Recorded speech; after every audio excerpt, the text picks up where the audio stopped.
How accessible is Toronto? It's a question a local app creator is hoping to find out. Access Now is a free crowdsourcing mobile app that collects and shares accessibility information from cities around the world. And in Toronto, an event will be held in hopes of mapping more accessible locations for people living with disabilities.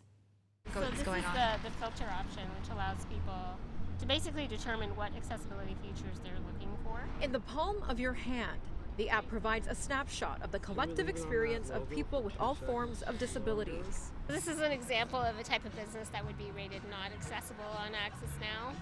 And actually the city is covered in places like this one that just don't allow people like myself or many others with disabilities to actually engage. So using Access Now, we create awareness about the barriers that still exist in the city as well as throughout the world.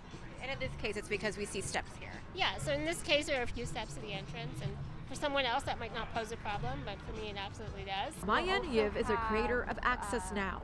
She uses a wheelchair and says she created the platform after going through frustrating experiences herself.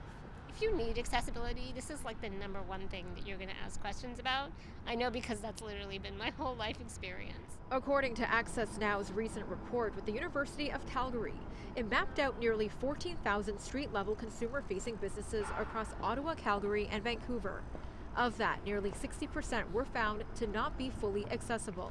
Yiv says she'll be hosting a large event called Map Mission Day in Toronto.